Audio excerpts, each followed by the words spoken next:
Hi, I'm Stunning Stella Cheeks. And I'm the Enigma Erin Klein. And this is Not Your Demographic. We used to be a feminist wrestling podcast. Shockingly, we'd rather talk about literally anything else now.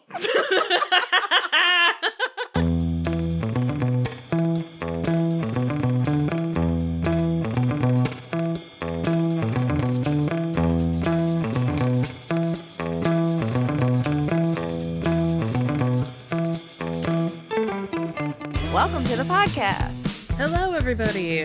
We're back. Yeah, our Not Your Demographic schedule is whenever we feel like it / whenever we have time. We've been doing this for a long time, all right? This podcast it's barely a thing anymore. Who cares? I like that we open the podcast with that all the time. Like, are you still here? Embarrassing. So Thank you rude. to the 300 of you that for some reason were like, you know what? I don't care. I'm still going to listen to this. We peaked in the thousands and then we're like, whatever. And then we still have a core group that's like, no, I like these two dumb bitches. That's how I felt about Heels and Heels till they stopped recording. I was like, I don't care what you talk about. I just want to listen to you guys jabber about nothing. I don't even care. Not Your Demographic. Listen to us jabber about nothing. Isn't that what a podcast is? That's true. Let's be real. How are you? I'm pretty good. Today I'm quite tired. Gene has been sleeping through the night most nights, except for last night when he woke up at 4:30 this morning, and so I am quite tired. Of the thunder? No, I don't actually. Maybe because of the thunder. I'm not really sure why he woke up. He went to bed a little early, so I think that might have been part of it. But he just woke up and like sort of started to drift, but then I was awake and I'm looking at him on the monitor like, are your eyes open? Oh, they're closed. Oh, they're open again. Ah, fuck, I might as well just get up. But I wound up sleeping on the couch with him for like an hour and a half while Michael was like, I'll just let them sleep. And like did a bunch of like super dad stuff and like got our house together and got everything ready to take him to daycare. And he was like, I'll do it. Like, oh, God. But it like fucked my whole morning up. I didn't pump when I normally did, and so it fucked my whole schedule up for the day. I like didn't eat breakfast on time. I'm back at work now, and I had a bunch of meetings this morning. I was like, this is a fucking night. Meetings I had to be on camera for too, and so it was like, fuck me. But in general, doing pretty good. We have been doing a bunch of housework, and we're upgrading our living room. We got a new couch that Michael had to build. So it meant that our old 2 couches couldn't get picked up for 5 days. And so they were just on their side in my study. And my cats ate all of my plants. They've been successfully on top of my bookcase where they don't jump up to for like a year. And then they just like scaled right up those couches and were like, nom, bitch, these are ours now. So now I'm trying to figure out what I'm going to do to replace them. I'm like, do I want plants? Do I want to try to keep something alive other than my child? I don't know that I do. And your cats. To be fair, you're keeping your cats alive. That's true. The things that are independent and can move around by themselves. Plants, not so much. How are you? In the throes of wedding season. Ooh, that's yikes. How I am. I have to work between the 3 weddings we have on Saturday and NXT. I have to work from 9 a.m. to 2:30 in the morning straight. So, Jesus. Doing normal. Woof. That's rough. Yeah, it is. It's my life. I've made it this way. That's true. You did do this on purpose, sort of. Yeah, accidentally on purpose. Is Stella Cheek story. So today's like my one day off, but of course if you only have one day off a week, that becomes the go grocery shopping, clean up day. It's not actually a day off, but I did just finish like a comic book, like a graphic novel. So yeah, I'm sneaking in some relaxing. Also, don't you have to work Dynamite tonight? Yeah, I have to work every fucking day. Forever. Until I die. I don't know. It's not great. Anyways. Let's talk about Dynamite. We decided that we like opening up with a rant. And so we're talking about a rant. Both of our rants, unsurprising, is how long that fucking pay-per-view was. Whew. Woof. That was rough. If you count the buy-in, it started at 6 and it went until like midnight. Yeah, it was so long. It was ridiculously long. Well, it And is unnecessarily long, oh right? yeah, There's no reason for 100%. it to be that long, except for like TK thinking like, oh, well, I want the main event to go on after the basketball game because there are a lot of people out there who will pay $50 for one match. No. Dumbass. It's so ridiculous. It made no sense. Like we're already here. We all already paid for this. Yeah. Also, like, why would you pay $50 for one single match when, like, if you wait 20 minutes, it's gonna be up on YouTube, like, illegally? Yeah. Like, let's be real. That's insane. So you're just Ugh, torturing your audience. That's some, like, classic WWE shit. Like, you torture the yeah. audience that's already there in the hopes of getting not even WWE, that's, like, classic, like, media company bad shit. Like, you torture the audience. You make choices that negatively affect the audience that you know is going to be there because you're like, we already got them. These dum-dums are going to still go see this movie, see this TV show, Mhm. watch, go to this concert, fucking watch 8 hours of wrestling. These dum-dums are already here. Let's try and get some other dum-dums.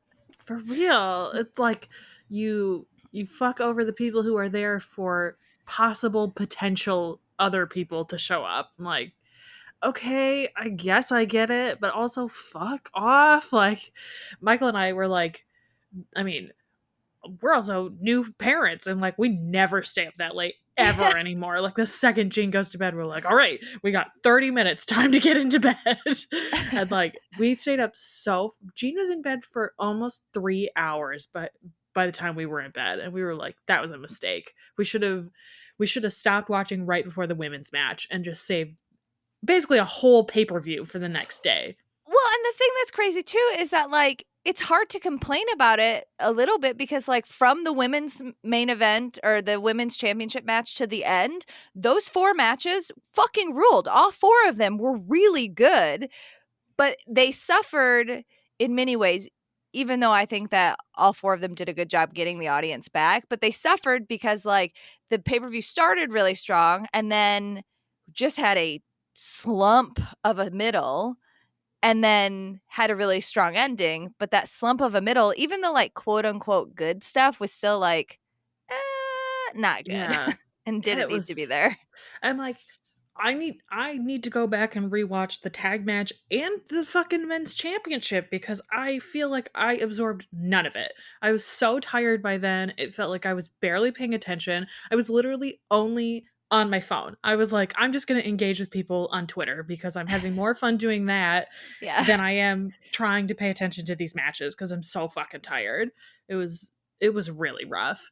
And Which is like a bummer because they were both really good matches. And they like yeah. it's like the Punk one and the Adam Page one, like that one told a good story. Like was Mhm. it the most technical thing? Blah blah blah. No, but it like from where they started on Dynamite to where they ended up, it told a really compelling story and left like crumbs for continual storytelling. And then the tag match was fucking awesome. There were so many good spots, despite the ending being absolute fucking.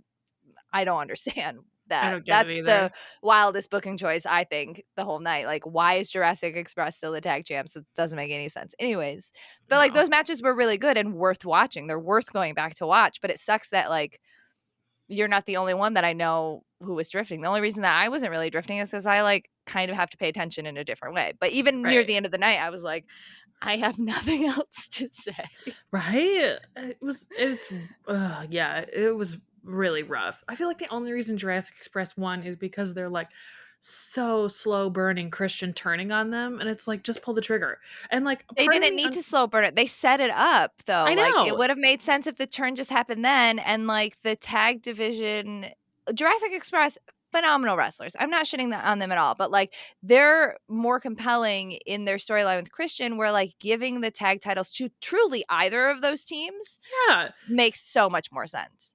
yeah.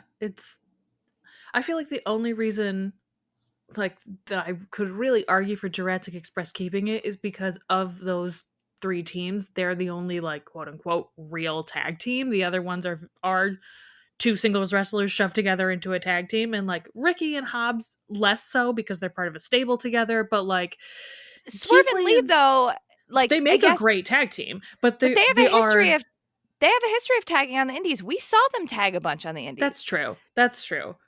but in AEW they feel like two singles wrestlers who have been smushed together in a way. And like if they won the tag team championship, then they become a proper tag team, sure. But like that's the only, and like I still don't even think it's great justification, but it was like the only thing in my mind that I was like, maybe this is why they decided to do this, but like That's stupid. it's dumb. And at least with like Hangman and Punk, they went out of their way at the very beginning, which probably should have been a clue that Hangman was giving it up, to point out that Hangman's title reign was longer than Jericho's original run. Like they were like, we really gave him a lot of time here.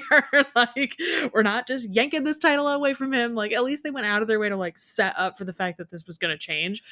But like the other thing about this, about AEW, that I find very difficult sometimes, and I think this is true with Thunder Rosa too, they just don't know how to book baby faces. They They have no idea how to book baby faces, and the baby faces that get over are people who are getting over because they're either writing their own promos like Moxley, have a big following, or are just ignoring or can set their own creative, frankly. Like, the baby right. faces that get over are the ones that are on the top that can set their own creative, and the ones that are more reliant on the actual writing or the booking, AEW has no idea what to do with fucking baby faces. It's No. infuriating.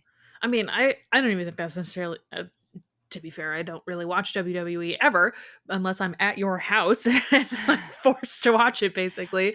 But like that, I think that's just a wrestling problem. It seems like no one really knows how to book a babyface anymore. Maybe Impact is doing a great job of it and I'm just not seeing it, but like It's like nobody it's knows how to book a baby face once they have gold. It's like yes. you can lots of people can because you can, it's the easiest thing to do is write a fucking underdog story or whatever. Or Right. write a like quirky baby face. But as soon as they have gold, they're like, man, what What do do we do we now? And do honestly, here? it seems like really easy. Like, and not everyone can do this, but like, just give them an open challenge. Like, it Yeah. seems so simple. Like, Uh, it seems so. Just keep them as an underdog, and they were kind of doing that with Hangman. And then it was like, okay, now we've made the decision that it's going to be Punk, and so we've just completely given up on Hangman's storyline. He's just well, an angry millennial. I don't know. I found that change came out of fucking nowhere and it felt so bizarre to me. And part of it is yeah. that I'm not invested in Punk. And so it like doesn't,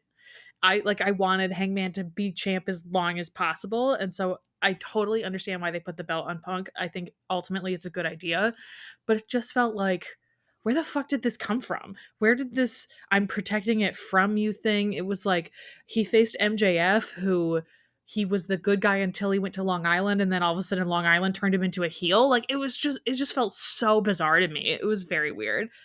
I think I agree and disagree. I agree if Punk stays like a babyface or whatever, but if this is like a Punk snake in the grass, like as soon as he gets the belt, his like massive ego slash regular personality takes over and turns into the Punk that like we all know.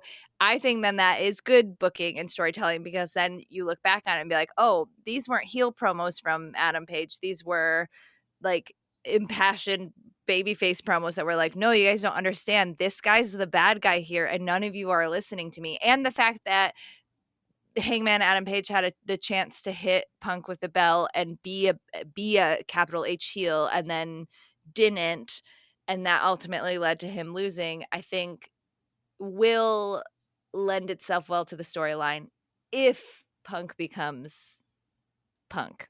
Do you know what I Yeah, mean? So it really right. depends. It's like it's that limbo. I feel like we're really in limbo with the story right now because I think we'll get a couple weeks theoretically. I think, and what I think should happen, we get a couple weeks of Punk being like, you know, the gracious AEW Punk who came back and like, oh, I've been gone for 7 years. We're all like a happy family. Here's some free ice cream, and then like a couple weeks will go by and I'll be like, psych, fuck you guys. I'm CM Punk. Get out of my face. I'm the champion. I'm the best in the world. Yeah. And I mean, by the time this episode comes out, this might be null. Tonight on Dynamite, fucking anything could happen. We have no Yeah. idea because it's the future from when we're recording. The But future. yeah, there's just, I don't know. Also, I feel like we've got to talk about MJF. Do you think it was a work? Do you think it was Majif. real? Yeah, I think Majef. they worked themselves into a shoot. They shot themselves into a work. They worked until they shot themselves. I don't know. Like it's fucking I think it's I think all of the above. I think honestly MJF and TK have this like such this old school mentality that I feel like when they are in a conversation with each other, I think neither of them knows if it's real or not, and that leads to these situations. I genuinely believe that. Like, truly, neither of them know how to turn it off, so I think it's all fake reality. That's what it is. Yeah, I mean, like, I don't know. I feel like it started real and then it got out of control, and they were like, fuck, if we let this just run wild, then we have to, like, deal with the actual repercussions of this. And then it was like, oh, shit. So it feels like they shot themselves into a work. That it Yeah. was, that it, I mean, it's sort of like with Cody, where it's like, it's real. And so it feels real, where it's like, you're clearly having issues with contracts, and that's been it's not Yeah. just Majef that this is happening with. Yeah, It's I mean, like, it's if you don't have people as employees, then they don't have to treat you like you're their boss. Like, yeah, I don't and know, that seems I don't like Cody Rhodes or MJF really, but, like, you know, it would be very hypocritical to be like, "Yay, Team Sasha, Team Naomi," and then be like, "Fuck Cody, fuck MJF." Like, in many ways, while I disagree with I disagree with, like, why Cody left. That seems fucking insane. Like, you were one of the EVPs. Like, that one is a little bit different because his midlife crisis is his own thing. But, like, looking at the MJF situation, like, MJF is one of the best people that they have, consistent people that they have in AEW for promos, ratings, matches, like, he is one of their top guys, and if he truly feels like he's not being paid or respected in that way, like, I don't know what his contract looks like. Even if I don't necessarily love the dude, like, it would be massively hypocritical for me to be like, "No, you're worth fuck MJF." Like, you know well, I what? feel Like, like there is, I sort of agree with that, but I feel like there is a difference too between the, like, Sasha Naomi camp and the Majef camp, where, like, Sasha and Naomi walked out because they were fighting for a better division, and agreed. they're very much trying to put other people over and make the whole division stronger, where Majef very much feels like, I don't want to lose to Wardlow, you need to pay me more money. And, like, if you're fucking over the person that you're supposed to be in a match with, that's a very different vibe than I Agreed. want everything else to work for everybody. Agreed. Half of that. Like, he should still be a team player when it comes to writing and stuff. I totally don't necessarily understand that type of stuff. If, like, because, like, him losing to Wardlow still really puts MJF over. Like, Yeah. you're putting everybody over. The money stuff, though, like, TK's a billionaire, and this company Yeah. is, like, his, like, fucking pet project that his daddy was like, "Do you want to do wrestles now? Okay, I don't know. I'll see you at Christmas. Don't talk to me. Here's the wrestling company." That's what I assume billionaire households are like. So, like, Yeah. yeah, I agree. It is totally different. It's not a one-to-one comparison, but I just don't have a lot of empathy or sympathy for uh these billionaires and their independent contractor Oh, bullshit, yeah. because if you don't make people employees, they owe you nothing. Yeah. Like, they owe you absolutely nothing. I also think there is something to be said too about, like, uh if you give in to one person who's like, I'm not going to do anything unless you give me more money, there's nothing stopping everybody else from doing it. But there are ways to, like, coddle that. There are ways to be like, listen, you're right. You do deserve a lot more money. Your contract's not up until January 2024. Let's rework it. Let's give you more money. Sign a 3 months extension so we can say technically you signed an extension, and not everybody's coming to me saying, like, I won't perform unless you give me more money right now. Like, I also understand that, but they're also billionaires who should be paying Yeah. people what they're worth. And so it's this, like, very like, muddy situation. Like, I'm not about to stand for a fucking billionaire, especially a billionaire who burns through Is an almost as idiot. much money on coke as allegedly on coke as he spends on wrestlers' contracts. Like, okay, that's bizarre. Like, I think the whole thing is very messy. And also, I Oh, think for that sure. there's, like, so I've also seen other people like, Majef is a genius. He knows what he's doing. I think Majef's an idiot. I think that he's, like, a Yeah, no, straight up I idiot. I think he's kind of a dum dum. Like, there are better ways to do this. But again, like I said, even if he looks at his contract and is like, I'm on TV in every week, I'm in some of the most critically lauded segments and feuds in AEW's history. I am not paid at the same level that some other people are, and I think I should be paid better. Like, there's a better way to go about it than just, like, throwing a fucking hissy fit. Mhm. Um But again, I think that he is so old school that he doesn't think about it that way. I feel like TK and MJF are fundamentally incapable of not thinking in wrestling terms, and they think Yes. everything has to be like a shoot, work, blah, blah, all of that nonsense. And so I think both of them are dum-dums who made this whole story ridiculous. But at the same time, people were talking about it all day, and Yeah. like I fundamentally do not believe all press is good press. But this, I I think, is agree. one of those instances where like the bad press, because it was like a will they won't they situation. Like it was shocking. Like there was a moment, not shocking, there was a moment where MJF's music hit and he didn't come out right away, and there was a moment where everybody watching was like, is he gonna come out? Right. Like, Yeah. you know, so it did work in their favor, I think, in some ways, whether or not it's a work shoot to work, whatever, whatever. Right. Yeah. It was wild. It was weird that like that's what everyone spent the whole day talking about. He That also like kind of sandbagged Wardlow. that's exactly how I felt. It felt like if this is a work and the whole thing was a work, what a shitty thing to do to Wardlow. Like that dude has worked his ass off and has like really committed and seems like a genuinely very nice dude. And Yeah, I like mean, the to crowd have is hot for him, not just oh like, "Woo, we like this guy." Like, the crowd went from when he was first introduced as MJF's, like, valet or bodyguard or whatever, to being like, "I don't know, this guy's big and kinda hot, sure," to, like, being one of the most over people in the entire company, like, screaming, cheering, ripping your hair out, you know, type of yeah, but to situation. have this go from like a storyline that they've built for 3 years about Wardlow to just being about is Majef a shitty bitch, like Yeah. sucks. That sucks. And like it, I also felt like I think that ultimately the way that the match happened probably would have been what happened anyway. It kind of needed to be sort of a squash.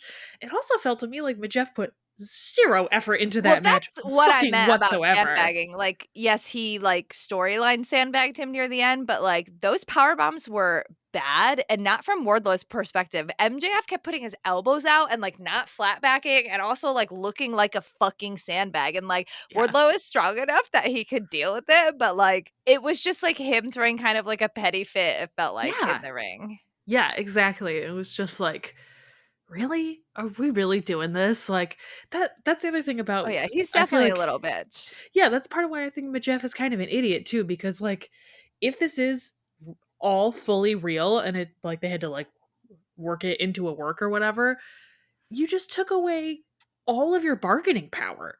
And Yeah. also like if you leave and you just quit, you just have to take whatever WWE offers you. You have no bargaining power whatsoever, especially No, because he's definitely a dummy. He and definitely overestimated his worth. yeah, and like there's nothing stopping you from doing this again. And any company that hires you from now on will be like, is this dude just gonna do this bullshit to us? And it's just But like, see, this what is did the you do this mentality for? this is the mentality I'm thinking of. He thinks that this is so old school, right? Like you may this is a move that like fucking would happen in the 90s and stuff. He thinks in fucking wrestling terms at all times and therefore is not a full human. He is like a computer generated like wrestling video game character, and he like cannot think outside of terms. I think that's my take. Ugh, so I think you should stupid. always advocate for yourself in the workplace, but also he maybe advocated the wrong way. Yeah, that's kind of what I'm saying too. Like, I agree. I think you should definitely always be advocating for yourself. You should always be asking for more money, and you should always be talking about your contracts with your coworkers because it literally only benefits the boss to not do that. But also, like, don't be a fucking idiot and take all your bargaining power away. It just makes no sense to me. It's so bizarre. Whatever. He's an idiot. He sure is. uh, other thoughts about the pay per view? Anything you particularly liked or did not like? I like I said, I think the last 4 matches were really good. I think from a technical standpoint, I think the Thunder Rosa Serena Deeb match was the best match of the night. I think the Anarchy in the Arena was fucking stupid, but also hilarious. How they just like kept playing the song, and like Eddie Kingston, like if and when he wins the main belt, like the whole world is gonna burn to the Oh ground my because god. like I loved your tweet where it was a picture of him covered in blood. He just said Eddie Kingston, final girl. That's what he looked like. Yeah, very good. I'm excited to see the fallout for that tonight because like Eddie Kingston tried to light Jericho on fire, but also sort of tried to light Daniel Bryan or Bryan Danielson on fire. Yeah. So that'll be interesting. Yeah. I like the LAX versus Blackpool Combat Club. I think that will be a very good feud. I'm excited for that. I was also really surprised that Jericho Appreciation Society won. It felt very like, partially because they were setting up for the sports entertainers versus real wrestlers, but then to have it fall out between LAX like deathmatch wrestlers and like real quote unquote wrestlers, I feel like is an interesting extension of that story. I think the booking makes sense, but I agree. I was like, oh shit, these dum-dums won. But it made sense because the other team was like, we're more. Eddie was like, I'm here to light somebody on fire. And Bryan Danielson was like, I'm here to wrestle. Yeah. Also, as soon as all of them came out in white, I was like, oh no. It's getting bloody tonight. Everybody's about to bleed, which is exactly what happened. Also, I would say my biggest complaint about that match is that there was no camera in the elevator. There's no camera in the elevator, and also they've done so fucking many of these chaos matches. How have they not figured out that you need a split screen for the entire match? Because they kept cutting back and forth. Just like love picture in picture. Yeah, like it made no sense. Where like, okay, we're setting up for Moxley to hit Jericho in the face with a knee. Just kidding. We're going to go to Santana and Ortiz setting a ladder up for some reason, which like you could have just cut to them on the ladder and we would have figured out that they set the ladder up. No. I need to know how they get on the ladder. Yeah, they kept doing this back and forth shit and then having to do like replays within replays. It was like, just split the screen. It would be so easy to split the screen the whole time. I can focus on what I want to focus on. It's not going to fuck me up it fucks me up more to have these like abrupt jump cuts between things I don't care about, and like just split the screen and let me look from one side of my screen to the other side. I can figure out how to do that. But this like, let me direct your attention to them setting up a ladder. Oh fuck, we missed this really important thing. Oh, just kidding, there's nothing in the elevator. Now Eddie Kingston has murdered 2 men. Who the fuck knows what happened here? Like, it was just so strange. They made some really weird directorial choices. As somebody who loves an elevator fight, I feel deprived. Right? Also, how dare you tease me with my favorite like physical violence? Also, there are elevator cameras. Just cut to the elevator camera. Oh, yeah. It would have looked so cool. Like, it looked really cool. I don't. And it was a freight elevator, so there was like lots of room to do stuff. Right. Instead, it was probably just them like, we don't have to do anything. Let's just catch our breath for a minute. Because that's all I'm picturing is it's like, I'm not watching. Well, that's 100% what happened. It's Eddie was like, I have to walk around this entire arena, so I'll see you guys later. See you in the ring or whatever. Yeah, it was just like, come on, guys. Think McFly. Yeah, it's hard because there were things that happened on that pay-per-view that I'm very excited to see the fallout for tonight. And as somebody who has to watch wrestling every fucking moment of my life, like, at least there are things in AEW that have stakes that I care about. That's exciting. Like Hell in a Cell is this weekend and NXT in Your House is this weekend. And like, honestly, watching NXT on Tuesdays is so hard because even when there's storylines that I do like I love Chase U. I think they're so funny. And I really am starting to get behind Tiffany Stratton. I think she's really brilliant. There are things I really like, but like I actually I like can't invest in NXT because it changes so much. And I get that it's quote unquote developmental, but it's like also not at this point, kind of. And they don't allow space for me to get invested in the way that NXT used to be like the only thing I was invested in. And then Hell in a Cell right now is kind of like a joke. It's just like run it back 2.0. Like it's just the same thing. I think there's only one Hell in a Cell match. So it's just hard to like watch wrestling every moment of every waking hour I have and not be able to get invested. But with AEW, at least there is at least stuff that I'm really excited about storytelling wise. And even though AEW is far from fucking perfect, like that 7.5-hour fucking pay-per-view was a nightmare. And like the booking in the women's division is really annoying all the time. Everybody fucking opening their mouth and sharing opinions that maybe they should just fucking be quiet about. Like that's exhausting. But at least like I can genuinely be like, when I turn on my TV tonight, there's at least one thing, 2 things that I'm excited for, you know? Mm-hmm. So that's how I feel about AEW. Okay, I have a question and maybe a questionable hot take. How do you feel about Ruby Soho right now? I feel pretty disappointed in their handling of her in AEW because when she came in, she was super hot, right? People were excited. There was like the video. The crowd was over on her, and then they booked her to lose against Britt right away, which was like, okay, she wasn't the person to take it off Britt. Then they booked her to lose the TBS championship, which at the time I was like, well, that sucks. But now having like lived it, like that was the right choice. Like Jade Cargill fucking She rules. And I fucking cannot rules. wait. I literally cried when Athena showed up. Athena came out and I just was like, Nick was like, "Are you okay?" And I was like, "Look, I just like her a lot. I'm really happy for her, and like, it's just gonna be really awesome to see like her and Jade fight, and like, I'm just having a lot of feelings. Like that whole segment fucking ruled, and Mhm. now that Stokely Hathaway is there too, like that's exciting. That Oh, is it's a so exciting to stable, see him with the baddies. What a great yeah. fucking choice. I love it. Also, like, just to see that stable, like, the baddies of, like, Stokely and Jade and, Kira and Red Velvet, like, that is a powerful, badass black stable that is dope as hell, and especially, honestly, too, watch, like, Athena and Jade going at it and having, like, what I am assuming is gonna be an awesome match, like, that is, like, great for, like, representation in wrestling, and that Mhm. is very exciting. Um, I don't know, because I really like Ruby Soho.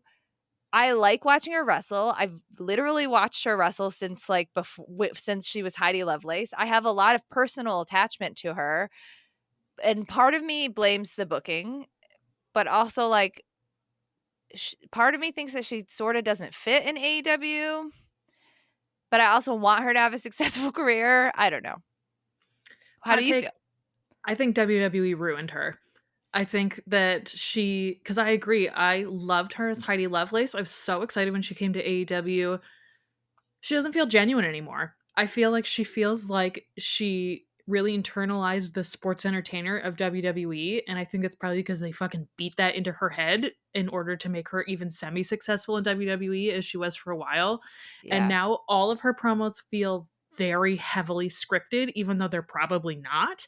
And everything she does in the ring feels uh like I'm aware I'm playing a character. It doesn't feel like this is myself turned up to 11, even though it is and really should Yeah. be. I It agree. feels Her wrestling feels like a shade of itself. Like it's not yeah. bad, but No. it's not what I know her wrestling could be because I've It seen it with feels my eyes. feels very controlled and scripted in a way that like she never used to be like that before she went to WWE, and it feels like she completely reworked her promo style and her wrestling style in order to fit in and succeed at WWE, and it feels like she can't shed that. And I think it's really to her detriment, which sucks because I really like her and I really want her to do well, but even watching her wrestle Britt, it was like she's not going to go over Britt. That's first of all, TK's not going to make that decision. He fucking loves Britt, and I think that there are lots of reasons for Britt to be pushed, even though I find Especially at that time with when Ruby was wrestling her for the championship. There was no reason right, for Ruby to beat her there. right, and like I just it makes me really sad and disappointed, and like I feel like again, this is clearly part of who she is, but it's hard to watch her on like all of the backstage vlogs feel so natural and feel so likable and like a real person, and then watch her like turn this character on who just Yeah. feels completely ingenuine, and it sucks.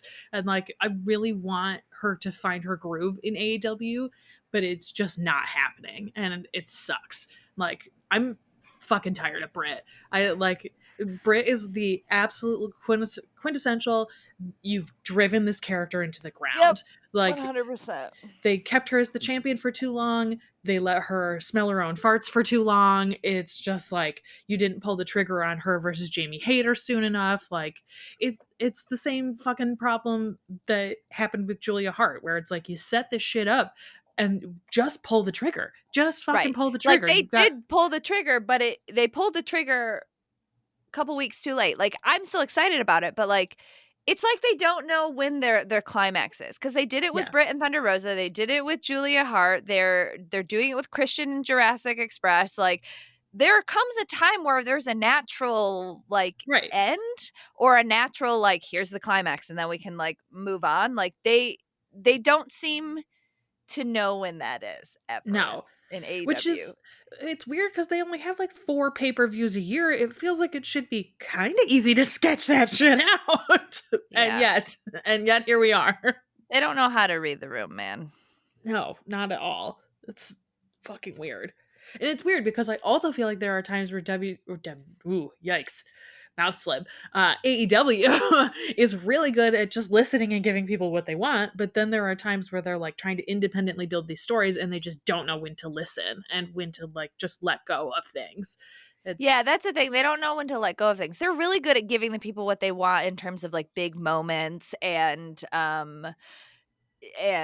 like, kinda long-term storytelling stuff, but they're not good at the, like, smaller beats in mhm. the stories, I think. And I there think they're are good at the big moments, and they're yeah, not good at the little stuff. there are a million people employed there. Like, it's okay to have shorter term booking and it's okay to have things only last a couple of months or a couple of weeks. Like, not everything needs to be a 3-year epic build. And I understand that it's like a direct opposition to WWE's like 50-50 every week. Things go back and forth. There is no long term planning for fucking anything. But also, sometimes you need short-term planning and sometimes you really need short-term booking to just pay off. And like, Yeah. I don't want to wait 8 months for Julia Hart to join this stable that doesn't have a woman in it. Just put her in the fucking stable. Like, I don't Yeah. care about the Hollywood blondes. Like, I barely care about Malachi Black, but I Or would the rather see her varsity with them. blondes, it's Whatever. different. Who gives a I fuck? just wanna know what pretentious poem is her favorite. If I have to hear Malachi Black quote Julius Caesar one more time, I'm gonna fucking put my face through glass. Oh, Julia Hart's is definitely I came to a road and there was one less traveled, like, obviously. No, I think it's gotta be a little bit more twee than that. It's just like a quote from Twilight, but nobody realizes it's from Twilight. Oh god. Alright, what's Uh, your rave? my rave is I fucking love Ricky Starks. Ricky Starks rules. And I know I just He's the said, best. like, I could barely pay attention to that match, but I love that Ricky's a great example of someone who's playing a character turned up to 11 of themselves. He's so charismatic. His interview with RJ City, I love AEW. Of course I do. I'm RJ City's like exact fucking demographic. Of course Yeah, I you're love that like he's his number one fan. I fucking love RJ City. And I love that he's part of AEW and has been doing I But love it's the just, road like, to kind of around. yeah, doesn't wrestle, no expectation he's ever gonna wrestle. Like, I love the road to X pay-per-view. I love AEW. I love that he's like around for the pre-shows. Like, I think they're using him very, very well, which is great. But Yeah. like every successive episode of AEW just gets like better and fucking better. And the one with Ricky Starks was so charming. And like there's something about Ricky that like I've said this a million times, but that man just has the most uncontrollable, chaotic bisexual energy I've ever seen in my fucking life. And like, I, if I found out he was full 100% straight, I don't know that I would ever be as shocked about finding out anyone was straight. Like, there's just no fucking, you cannot convince me. And it's part of it is because he's so smooth. And like, he just has this like, uh, pizzazz that I love. And I love watching him commit. And also, like, I love that he's not like a full permanent part of the Rampage commentary team, but he's there But most whenever he's episodes. there, he's really good on commentary. He's really good on commentary. He's also really good at figuring out his place inside of the team and letting other people talk and not feeling like I have to constantly be asserting myself as part of the commentary team. Like, Mhm. he's really good at I don't have to say anything for this match except for a couple of lines here and there to remind you that I'm here, but like you're not going to forget that I'm here. And he's really good at knowing what that line is. And like I love that they just let him do that. And I love that they recognize like you have a really serious injury that might mean you could never wrestle again. And so we're going to put you on commentary to let you be around. Oh, turns out you can wrestle again and you are still very good at it. He Fuck got it, like just keep. dropped on his head. That was Dude, nasty. that was nasty. That was fucking hard to watch. And then he's like, Yeah. I'm fine. I'm back up. I'm Well, or at wrestling. least Like, I'm filled with adrenaline and I can stand and finish this match. yeah, So true. But then there's also like, if he is injured again, it's nice to know that he can still work commentary and that well, and like, he would be an excellent manager. Like Ricky Starks is yeah, one of those people that he is. he'll have a career as long as he wants one. And Yeah. like, I find him so delightful, and it's really nice to see someone who has such, again, wildly chaotic bisexual energy just get to do that. It's like, part of me wish that he would come out? Yes, definitely. Of course I do. I'm bisexual. I want everyone to come out as bisexual. Yeah. Duh. But also, like, I like that he doesn't have to. I like that he can just be like, I don't have to explain who I am. I'm just who I am, and that's good Yeah. enough. Like, I also really like that. So that's my rave this week. I fucking love Ricky Starks. Every time he comes on screen, I'm just like super into it. I think it's fantastic. This is kind of a sidebar about like bisexual wrestlers or whatever.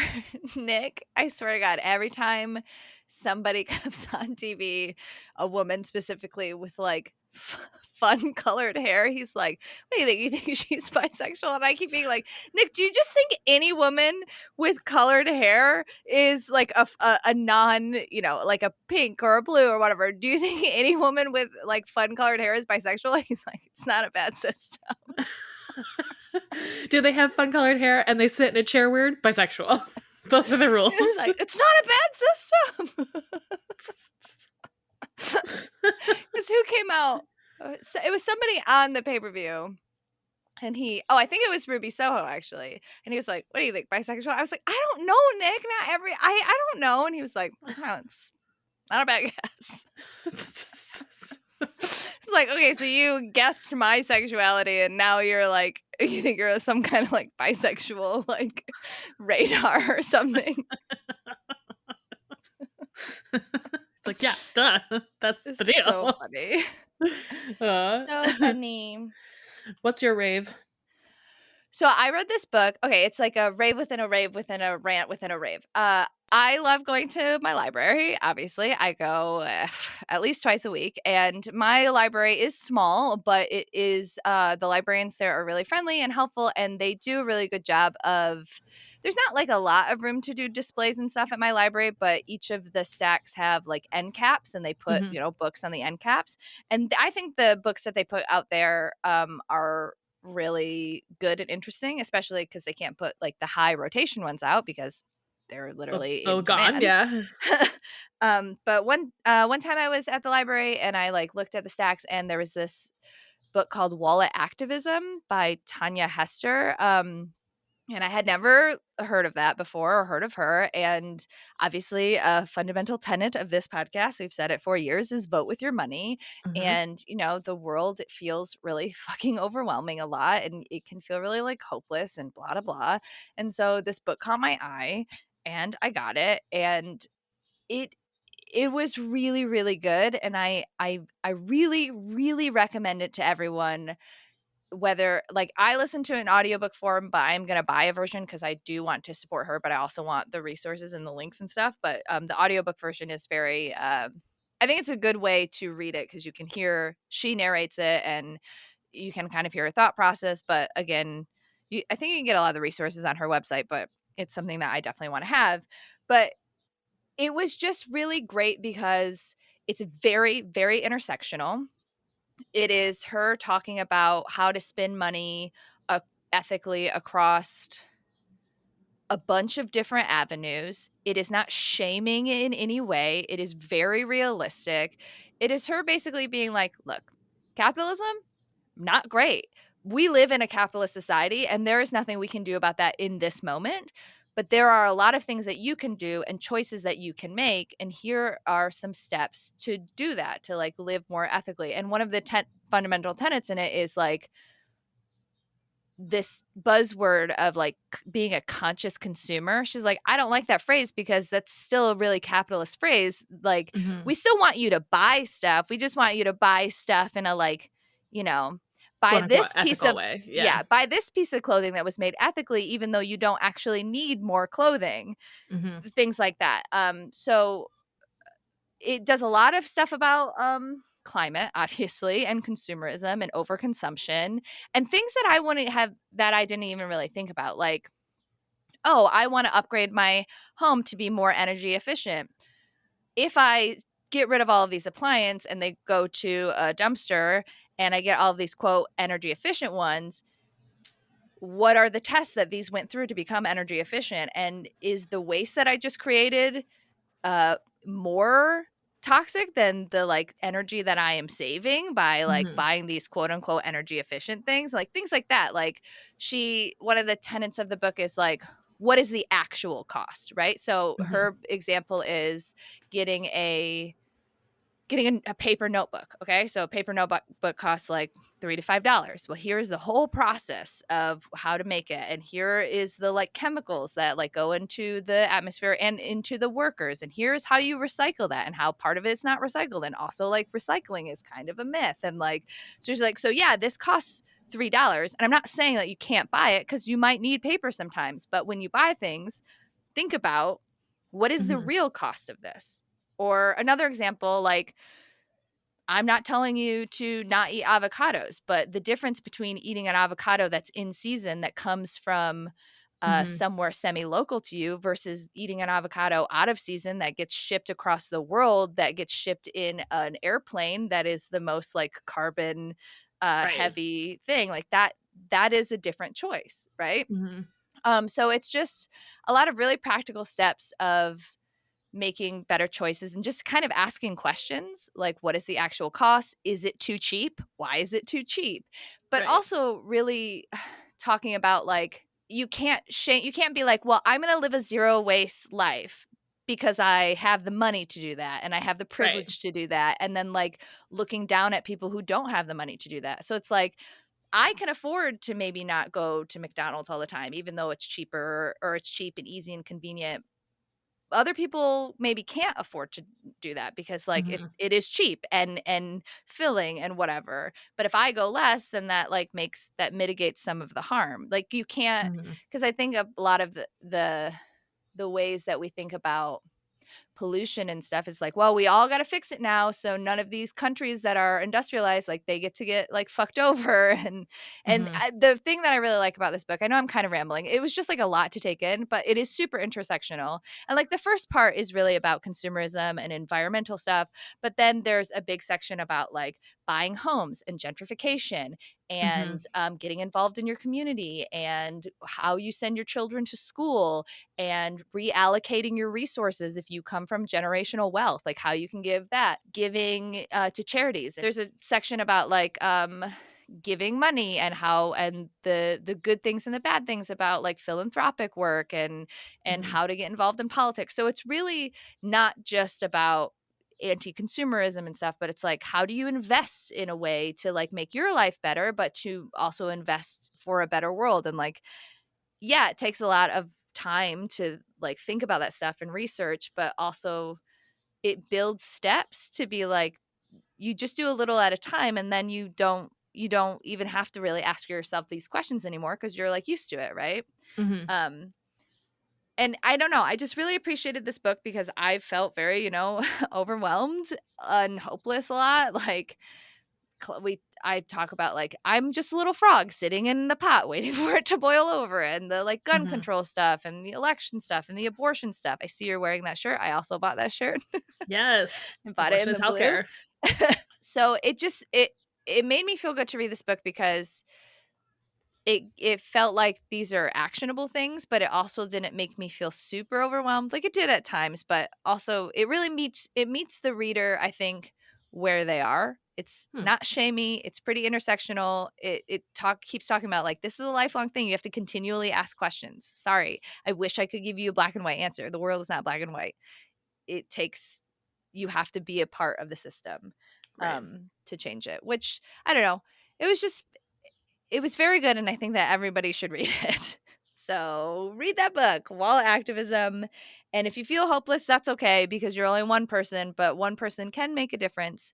But also to remember that one person, while one person can make a difference, these problems can't be changed on an only individual level. So we should always be trying to work together as a community to kill corporations. That's maybe not totally the the thesis of the book, but more or less. You get it.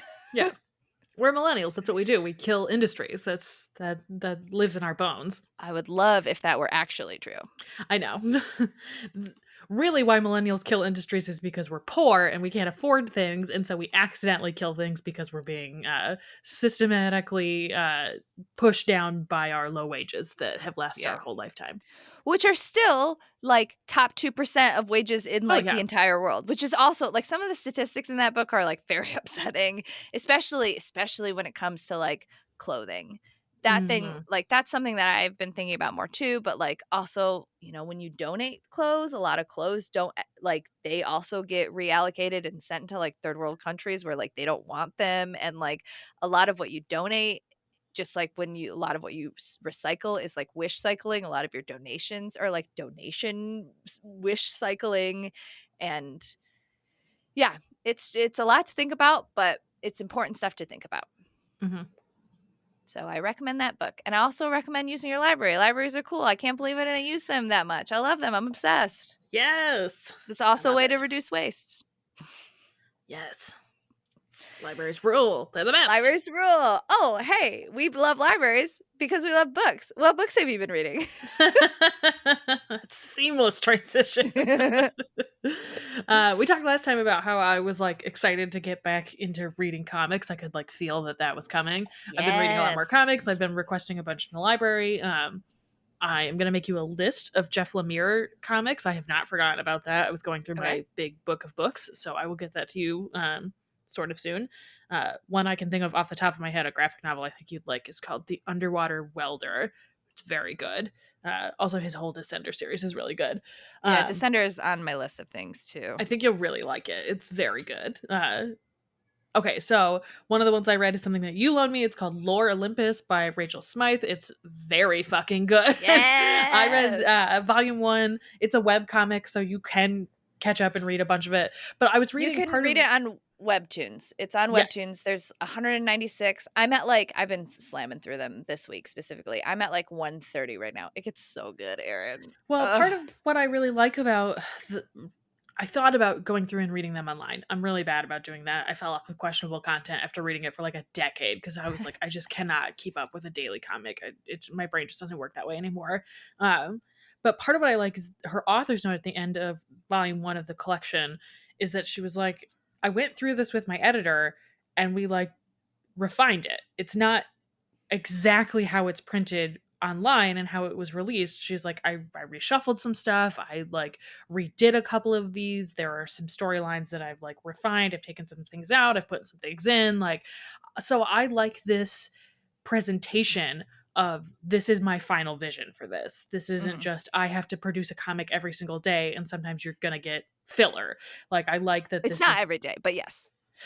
Yeah, but like I like that this is a refined version of a final vision. And so I definitely recommend the volumes, and the second one comes out in July. So I'm very excited for the next month because it's June.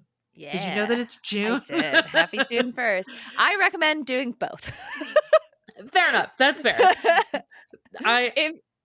If you have the brain space for doing that. Yeah, I was going to say, I do not have the brain space to do that, but I can see if you do how it would be fun to do both also and to like get that extra stuff in there. Well, for me, because Heartstopper is like that too, where it's a webtoon that also got turned into a series. I like it because the webtoons, I'm starting to get a lot more into them because there's stuff that I can read easier on like a commercial break or something when I'm like tweeting for wrestling and stuff, because it's hard to like get into a chapter and then like stop a chapter and like watch and like get into a chapter. But like a webtoon is really easy to just be like, oh, I can read 1 or 2 of these on a commercial break. So I'm getting a lot more into webtoons. But I agree, like, I mean, the copy you read is my copy and I have all of the Heartstoppers. Like I like that experience too, because I also really obviously enjoy reading physical comics and I do like the refined version. So it'll be fun to see how how she puts it together. Oh, there's some characters that you haven't met yet that I'm very excited for you to meet. I'm excited. I really like it. I love the art style. I think it's very cute in a way that I Yeah. find really charming. It's funny. I went and I was looking at the online reviews for the book, I think through Amazon, and there was a mom who was complaining like, this is presented as though it's for teenagers, and I'm glad that I looked at it before my daughter read it because there's some really adult content. And it's like, have you ever heard of the Greek gods? Like, what did you Yeah. think was gonna happen? Like, of course it's a bunch of fucked up stuff. They're gods. The whole thing is Yeah. fucked up. Oh my god, they're all insane. That's the whole point. Right. And like, just because this cartoon style is kind of cute doesn't mean that like they don't rape people. That's like the whole fucking deal with the gods. Like it was just so bizarre. I was like, what? Well, whatever, ma'am. You do you in whatever world you live in. She does a really good job, I think, of balancing like the cuteness and the funny. There's some really funny panels. Like I had to really stop myself from just continuously sending you panels. I was like, this is not even gonna make sense out of context, but it's very funny, and I cannot wait till Erin reads it. But also dealing with the like heavy shit of the Greek Yeah. gods. Like there's a lot of messed up shit that happens because, again, like you said, they're gods. Though I will say, when you meet Ares, Ares is both the worst and also kind of the best. The way that she writes Ares is very funny. I'm excited. I'm excited to read more of it. Speaking of things I'm excited to read more of, the other comics that I've been reading, both of which you loaned me, were Giant Days and The Way of the Househusband, both of which fucking rule. Very different. Very different comics, very different genres, but I read the first collection of Giant Days and I'm very excited to read more of it. I know that the style changes because the illustrator changes and becomes different. And I'm excited about it, and I know like the storylines kind of change going forward, but I really enjoyed the first trade. I really like the characters. I like the setup for it. I like that it's slice of life. I like that it's slice of life, but it's not like trauma porn. It's like it's young girls at college, and it could get really sad, and it's not. But I also like that it's not just like la la la la la, everything is cotton candy, and like that. I'm not really interested in that either. So I'm really enjoying that. And Way of the Husband is so so fucking funny. good. It's so charming. He's such a great character. I love that his wife is like, you would expect her to be very like cutesy and like, I'm not even really sure what the word I'm looking for is, but like the kind of woman that would make a man stop being a yakuza and start being a house husband, like, is a really specific kind of person. And I feel like her character is written really well, and I really like that. So I like that she's not just like a waif. I like that she's not just like a flowery waif who exists in his life. Like, she's a very strong character too. And I love her obsession with the Polycure, the like police show of the girls, like, and how he's like, oh, she would really like this. I'm gonna like go to all these sales and find all this shit for my wife. Like, I just think it's so charming. And like, I'm not a huge manga reader, but I like the style that it's drawn in. I like that it's very, you told me before I started reading it that it was like, he seems very intense, like he's very Yakuza manga, and then it's like, oh, he's fighting with the cat. Like, I just thought he's it was having so a serious charming conversation with a Roomba. Yeah, like I just really like it. I thought it was really good. It's by Kazuki Oono. It was so good. I just highly recommend it. You have the second volume, right? Yeah, I think there's 7 out. I think I have 3. Okay. And then I have, in some form, I have all of Giant Days, some of the trades and the single issues. Because Giant Days is my favorite comic of all time. I think John Allison is a really good writer. I like most of his stuff, even his stuff that didn't really get its due. Like, I think Wicked Things is really funny. Max Sarin's art is some of my favorite art. So when you get to, like, I like the first trade a lot. The first trade does a really good job of setting up, like, oh, we're 3 British girls that are very different going to college. And they're like, the seeds of their personalities are there, but they only just blossom, and you meet more people. And it is that it does walk that line of like, we are in college. This is our slice of life. We are dealing with real stuff, but it's also not trauma porn. Like, right. Yeah. They have, especially like an instance, like, this isn't a spoiler, but like at some point, like, Esther gets cut off from her parents paying her like bills and stuff, so she has to get a job, and she's like very fucking dramatic about it and stuff. So like, you see her be like, oh no, I'm poor now, but like, that's a thing that really happens, right? Yeah. I really love that. And then Yeah, the Way of the Househusband. I also really love how the Way of the Househusband is written in they're like vignettes. It's like not Yes. like a whole through line story. It's just like so you can just read it really easily. It Mhm. almost feels like it could be like a webtoon, right? Like you just read a Yeah. couple pages. It's Right. they're Yeah. both very, very charming. So that while Yes, they're they're both very charming. different, they're both very charming. Yes, and that's what I needed. I really wanted to read something really charming. And then just quickly, some of the other books that I read. I listened to Bad Astronauts by Grady Hendrix, which is his newest book.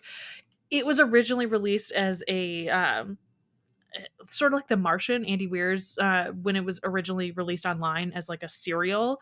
Bad Astronauts Yeah. was released that way, and it's about a man who lives in South Carolina, I believe, who his cousin is an astronaut and he gets stranded in space at the ISS.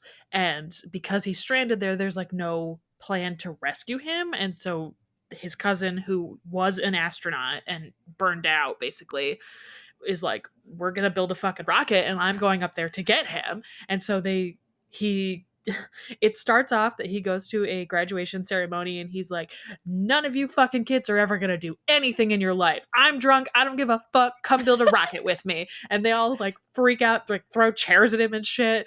And but then people start showing up and start like really committing to this idea, and so they form what they call redneck NASA, and they get like thousands of people living on his farm building this like redneck, they call it a they're they're like, we're not building America and we're not doing a shuttle, it doesn't need to come back, we just need to get up there. So they're building a communist rocket, which is just like a trash can you stand in basically. And it's so good. And the guy who narrates the audiobook, I especially recommend the audiobook, is called Ezra Buzzington. He's never narrated anything else, and he is literally the most perfect narrator for a story I have ever heard. Like, he's so well fitted to the characters, he's so well fitted to this world of redneck NASA. It's so fucking good, and it's short. It's only like 3.5 hours long as an audiobook. I highly recommend it. It's totally different than anything else of Grady Hendrix I've ever read, also, because it's not like Spooky horror. horror. Yeah, it is very much, I am going to go rescue my cousin. There's nothing supernatural about this. I'm going to get up to space and no one's going to fucking stop me. And it is really fucking good. I really, really highly recommend it. I also, sort of related to wallet activism, I read Abolition for the People, which is edited by Colin Kaepernick. And it's a series of essays by, it's like 30 or 35 authors who do essays about prison and police abolition. It's really fucking good. Some of it's a little heavy, some of it is not like necessarily beginner level abolition stuff, but some of it is very like, I don't understand how abolition would work. How, explain it to me like I'm a preschooler. And some of it is like that.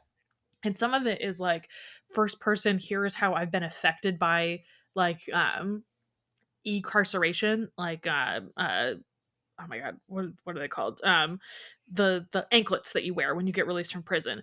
There are way more people who are subject to e-carceration who like can't leave their houses because they're being monitored than are actually in physical prisons, and what that does to our society and how fucked up that is. And so there's a couple of essays about that that I really enjoyed, but I really highly recommend it. And part of what I really like too is that something that Colin Kaepernick did is that he created, at the end of every single essay there's a resource list, and so it lists a bunch of the organizations that are like related to the topic that's being written about or that are specifically mentioned. And then there's a reader's guide with a bunch of questions that's kind of like when you read stuff for school and it's like, Right. here's the reader's guide, answer these questions. For every essay there's that. And so I like that it makes you go back and it like directly quotes pieces of the essay, and it's like, engage with this idea. How does this person, and it doesn't necessarily present it as like everything these people are saying is applicable to everything. Some of the questions are like, do you believe what this person is saying, why or why not?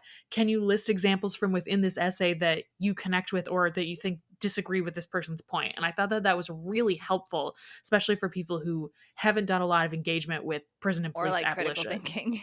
Period. Right, exactly. So it's really good. I really recommend it. And then yesterday I finished listening to the audiobook for The Memory Police by Yoko Ogawa, Ogawa, Ogawa. It's so fucking good. It's this magical realism book about an island off of Japan where there are these things called the memory police, where they just wipe pieces away, and people just wake up in the morning and their memories are gone, and then they have to like dispose of these things that are related to these memories. So they're like slowly get rid of like music boxes, or like Because they're like, I don't know why I have this. yeah, they're like, oh, I just have to get rid of this because it doesn't evoke anything. uh but then there are people inside of the society who don't forget, and so they have to hide from the memory police. And so the main character is a woman who writes novels, and her editor doesn't forget, and so she has to hide her editor, and what that does to both of them as things on the island slowly start to disappear. Like, this isn't a spoiler, but one of the things that disappears is fruit. Like, one day all of the fruit is gone, and like one day all of the flowers are gone, and one day like photographs disappear, and like people don't remember what those are. Like, things that like slowly start to escalate. And it's like little thing like candy one day is gone, and then like the next day, like, and as this starts to happen, people start to disappear because the Right. memory police comes for them, obviously. It's really good. The book itself is very good. The narration was really good because the main character is a novelist, and she's writing a novel within this novel, and the way that they Interesting. present that was really good. And I really like the way that they have like uh it's not really music, but it's like audio ambience in the back of the beginning and the end of the novel section, so it like really distinguishes that like what you're listening to right now is the novel within the novel. And I just thought the presentation was really good, and it was just such interesting magical realism. And I got to the end of it, and at the end of the audiobook they were like, this was originally published in 1994 in Japan, and I was like, what? Like, the translation only came to America in 2019, so like a shitload of time passed in between the original publication. I was like, what the it feels timeless. It could have come out anytime after like the 50s, and I would have believed it. Like, it was so good. I highly recommend it. So that's what I've been reading. What have you been reading? So obviously, while Activism, which again I think everybody should read, I am going to talk about 2 graphic novels and 2 books.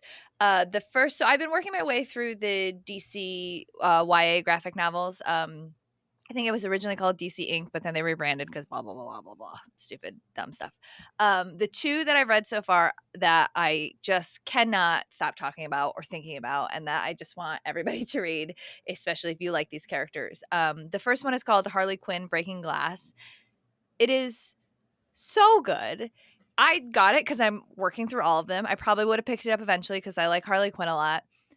It is one of the best comics I've read in a really long time. It is one of the best Harley Quinn stories I've ever read. So it's her as a teenager, and she gets sent to go visit with her grandma because her mom gets like a job on a cruise ship and is like, we need money. I need you to go live with grandma. But they didn't call their grandma ahead of time, and they have a strained relationship or whatever. And guess what? Grandma's dead.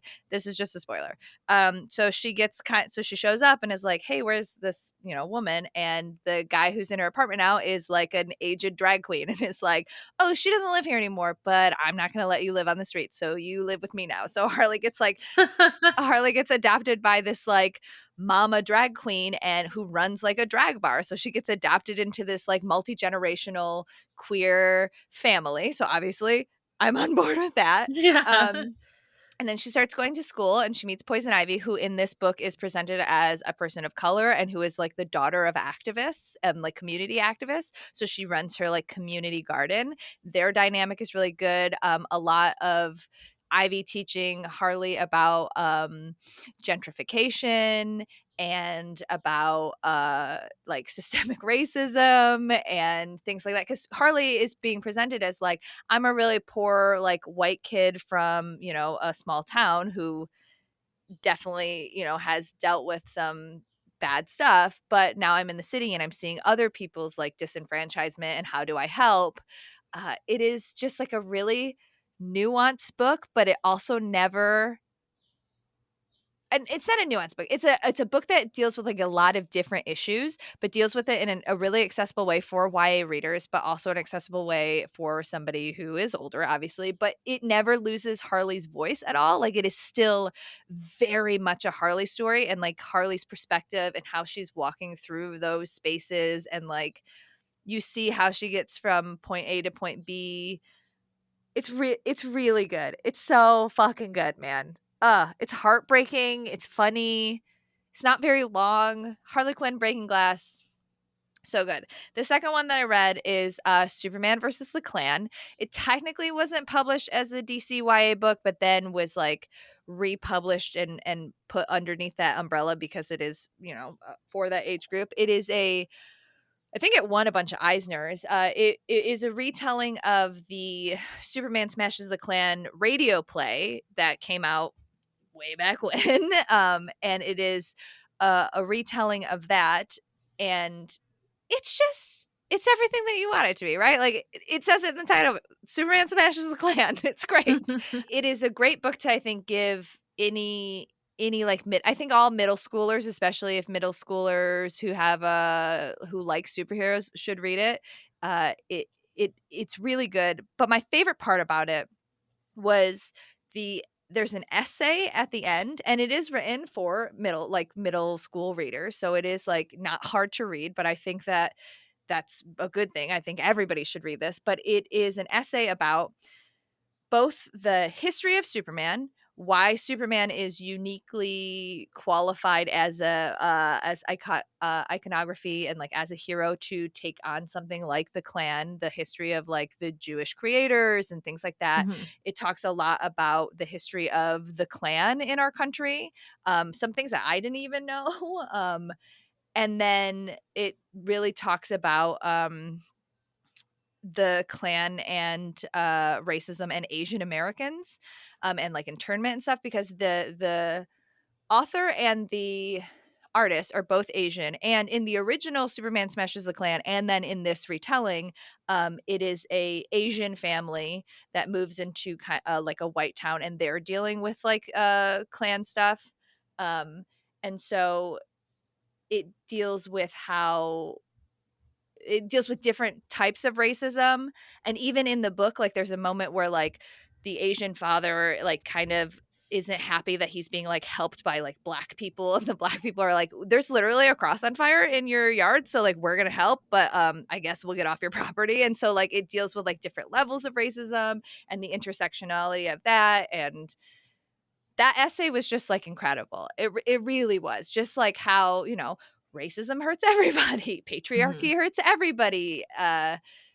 It's so good. Both of those deal with really heavy, important topics that are hard to talk about, especially to maybe somebody who is in middle school. And they both do it in a way that is great. And you should give those books to everyone and also read them if you're an adult. So those comics are good. I'm working through the DCYA books. Some of them are just like regular comics or retellings.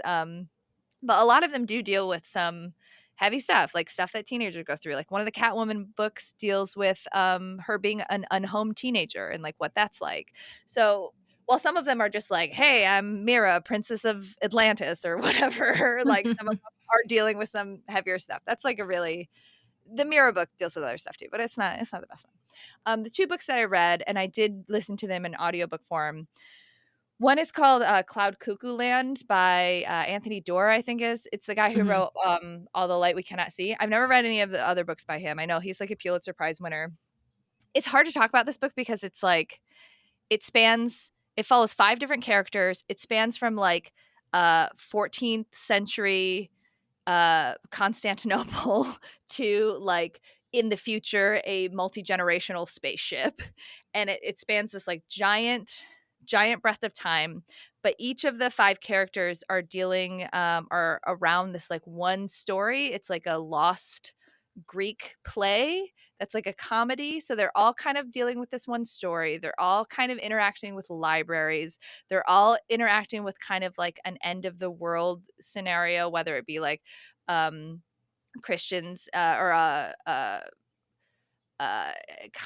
Turkey invading, I don't know lots about history. I listened to this book. A big war, and then like the Vietnam War, and like eco-terrorism, and then like our world ending of like eco shit. And so each of these characters are dealing with like these big real world stuff, but are also finding this like beauty and solace in like a smaller story. And the way that it like all weaves together, like from the beginning that all of them are going to weave together, because some of them are kind of in the same time frame, whatever. But the way that it ultimately ends up weaving together, there was like one moment that like took my breath away, and I was like, oh my god, this is so beautiful. I described it to you like it's like if the Bone Clocks were less sci-fi and had more hope. Which is like a very strange way to talk about it, but like it has that, like, very interconnected weaving, you do kind of have to pay attention story element, and it deals with some really heavy shit. I feel like every fucking book is low-key talking about climate change because, hello, it's, like, the most important thing that none of us are talking about, so every book is kind of, like, pre-dystopian or dystopian at this moment in time, but it deals with it in a way that is also, like, hopeful and is also about libraries and why libraries are really fucking good. And it's just a stunning piece of literature. It like deserved to win all of the prizes and the accolades. It's like it's absolutely stunning. It's really good. And then the final thing that I read that I want to talk about forever, and I already bullied Erin into reading it. It's called The Matrix by Lauren Groff. She also wrote Fates and Furies. She's pretty famous. I read Fates and Furies and remember being like very meh about it, though I'm going to reread it because now I'm like, oh, this book. The Matrix is about it's around the time of the Plantagenets. So like Eleanor Plantagenet is queen. So it's like historical fiction. So it takes characters that actually existed and like makes a different reality for them, or expands upon the reality of that we know, because obviously that's history, so we don't know a lot about it, or way back history. But it follows a woman who is like a gentry, but like kind of bastardized gentry. And is like tall and not pretty, so they're like, we don't know what to do with you. So the queen puts her in charge of a nunnery. She's like, you're good at money, go be in charge of this nunnery, thinking like, oh, this nunnery is falling apart and they have the plague and they're all gonna die. And this girl takes it over and it becomes this like magical haven, almost. Like it's not magic, there's no magic in this book, but it is this like it's like almost magical realism. I don't know, it's also hard to describe. It is like reading an epic poem without it being an epic poem. If you like nun shit, definitely read it. If you like low-key lesbian stuff, definitely read it. If you like anything to do with the Plantagenets or like that, like War of the Roses stuff, read it. It's really, really stunning. And this is one that I would highly, highly recommend the audiobook because it feels like an epic poem. It's read by the woman who plays She's one of the characters in Bridgerton. She's like the older woman, like the aunt of the Duke or whatever. I only watched a couple episodes of the show. I'm not into it, but she is an incredible narrator. This is definitely a book that I read that I was like, this is a book I need to physically own because I want to reread it over and over and over again. It's absolutely stunning. So good. Books are I'm about to good. start it. I just downloaded the audiobook. I'm excited. Yeah, I'm so excited to talk about it. It's okay if you don't love it as much as I do, but I really, really love it. I mean, it happens. You have to go.